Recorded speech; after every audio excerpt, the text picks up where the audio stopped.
Is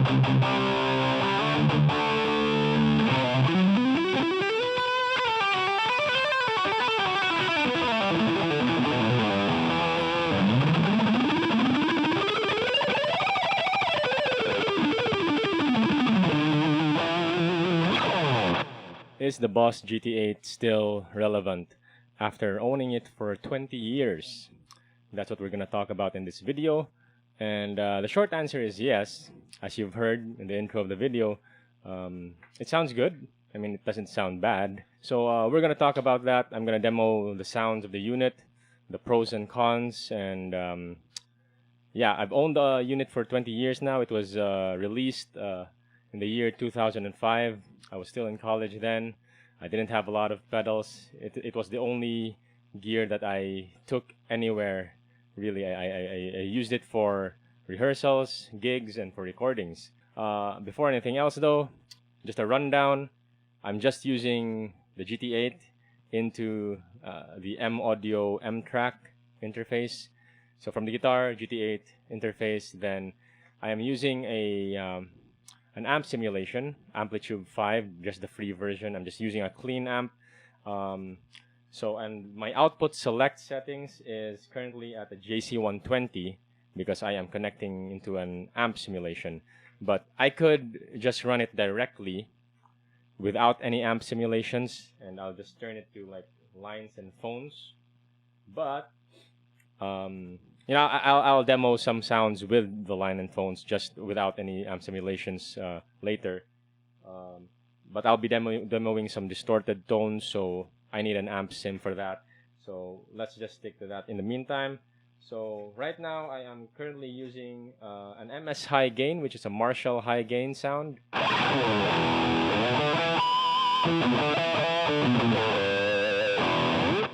So there's a lot of things that you can do with the unit. Certainly a lot of options for different tones. So let's take a look at some high gain tones. One of my favorites is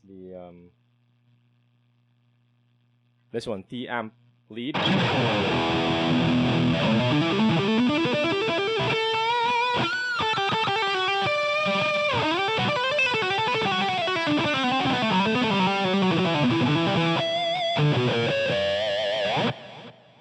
Also choose the yeah, you have a lot of options here. You can check the manual what these other amp tones are based on. This one's 5150 drive.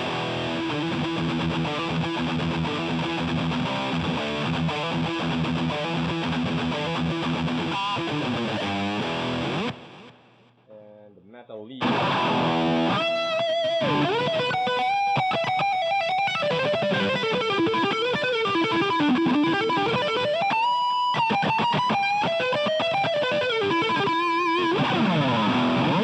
So that's the beauty of these multi-effects units. You know, you have a ton of options for creating different tones, and it's all built in. You can just choose anything that you want, and you don't have to change anything. You don't have to change a pedal or change the orientation of, you know, the order of the pedals. You can change it internally, but you don't have to change any like hardware or anything, or connections or cables. So they're all built in. So let's take a look at some clean tones as well.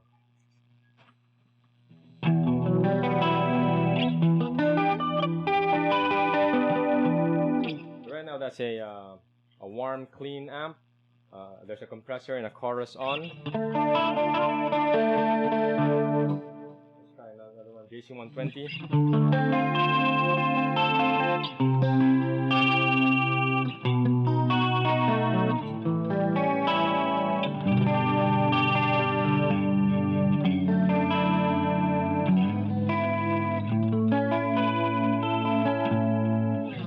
So a lot of clean amps as well.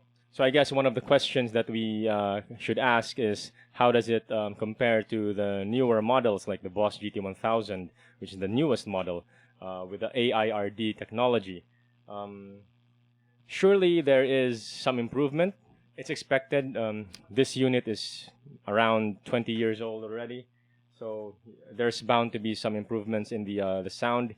Even the Boss GT1 that I've owned previously, I could say that there was an improvement in the sound and the quality of the sound, and that was still the COSM technology.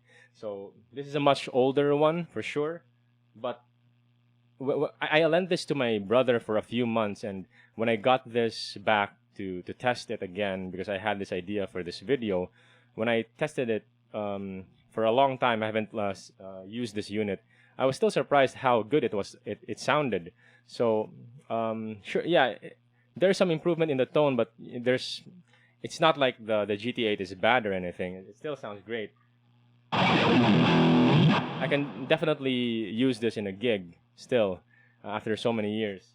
And talking about the build quality, I actually dropped this once. The strap of the bag snapped one time, and I dropped the unit. But when I checked it at home, it still worked. It still turns on. All the knobs still functions for the foot switches, no problem. So yeah, the sound is great. Let's demo some distorted tones. So I'm gonna turn off the amp. So let's turn on the overdrive and distortion tone. So right now I'm gonna stack drive. So no amp simulation in the GT-8. It's just the distortion effect running into the Amplitube 5 clean amp. So let's turn off the distortion to hear how the clean amp sounds like. So that's the clean amp of the Amplitube. No additional effects or reverb. There's only the reverb in the GT-8. So let's turn on the distortion. You can select any kind of distortion you want. Tons of options. None of them sound real. Generally they don't sound bad or anything. They just sound different from each other, and that's a good thing. You have options to choose from.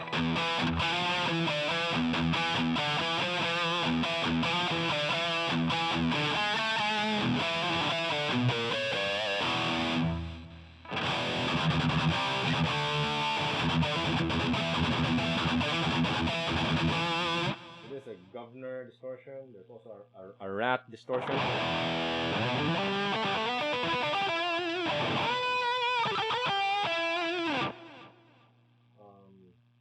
Drive distortion. Just a distortion from Boss.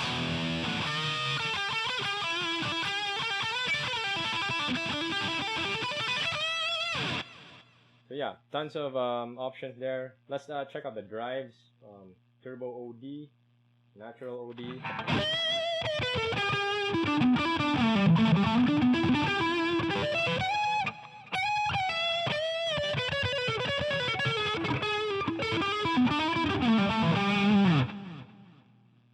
Front.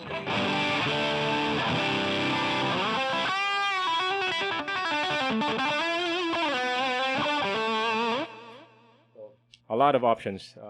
Tons of options to choose from for creating different tones. You can use this in memory mode or manual mode. So for memory mode, you can press any of these numbers, different foot switches. So I actually have a bank here. You can bank up and down. So I have a bank here, which I have a set of 4 patches in that bank. That I can set to clean. So crunch,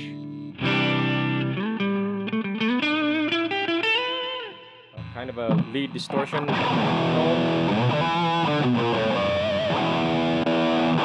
and another distortion tone with delay. So you can program it that way.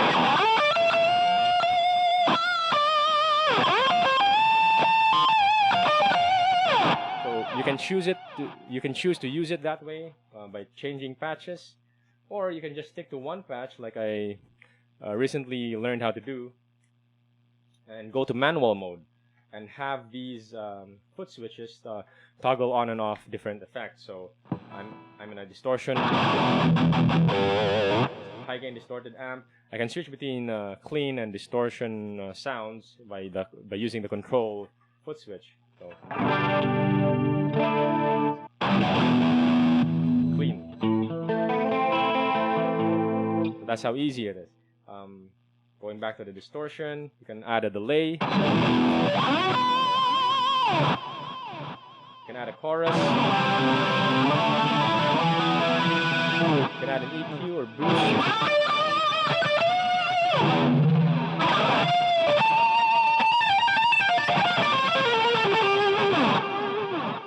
So very functional. So if I want a clean amp with distortion, turn off the chorus.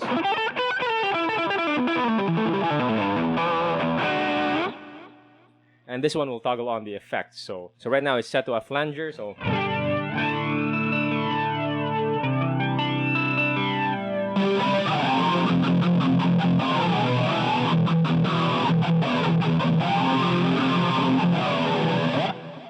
and since we're on the effects side already, let's check the different kinds of effects. So aside from distortion and clean amp settings and distortion effects, there's a ton of effects as well. So going into the effects, you have a flanger, you have a phaser.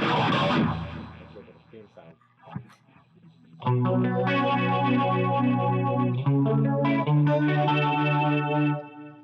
There's also a tremolo.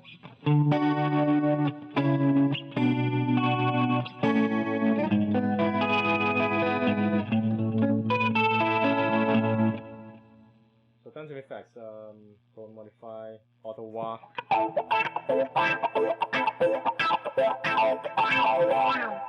So a lot of things that you can do with this unit.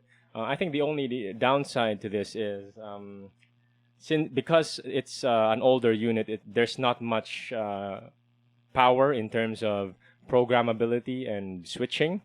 So I've owned the MS3 and now the GT-1000 core, and in those units, there's a lot of improvement that has been done over the years with those newer models. Like you can assign different functions for every foot switch, which is very powerful. In the GT-8, unfortunately, but it's understandable, it's an older unit, you cannot do that. So you can only assign functions or different commands to the control foot switch, which is the CTL, this one. Or if you have an external foot switch, you can assign those functions as well to the external foot switch. You cannot assign any function to the number foot switch, like the 1, 2, 3, and 4, as well as the bank up and down. But yeah, that's the downside. But once again, this is an older unit, and there has been improvements over time. And the other thing is the size. It's too big and too heavy. And I think I can say that now because when I was in college, I didn't have a choice. I wasn't complaining. I brought this anywhere, gigs, rehearsal, recordings. This was the only gear that I had. So I didn't know anything about the GT1 yet, and I didn't have like small pedals that I could like fit in a small pedal board. So now that I'm exposed to that reality, I find this too big and too heavy. Even the GT-1000 is smaller than this, and I would assume it's lighter. So yeah, those are the only things that I can think of in terms of the negatives of the Boss GT-8. Aside from the size and the weight. So there's also the lack of flexibility in terms of programming, different switches, effects, turning on and off, all that stuff. But yeah, aside from that, it has a ton of features in terms of the different tones that you can choose, different high gain tones, different clean tones. It has a compressor, it has a chorus, EQ, a wah. Let's demo this.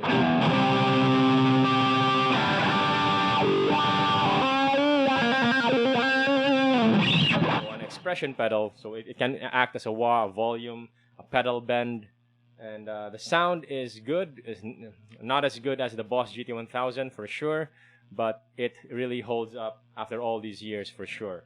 And yeah, that is the Boss GT-8. So is it still relevant? Yeah, you can still use it for recording. You can still use it for live gigs. If you plan to use it, if you have one, or if you're planning to buy one like secondhand, there might be someone selling in Facebook Market or something. It is still something that can still be used today after 20 years. even I'm sure it will still hold up for many years to come. In the next videos, I'm actually planning to compare the Boss GT-8 to the Boss GT-1000 and see how they differ in terms of sound, especially the amp modeling. This is the COSM amp, and the newer one is the AIRD, the AIR technology. So yeah, that's it for the video. If you have any questions or suggestions for GT-8 videos, feel free to comment down below, and I'll see you in the next video. Thanks for watching.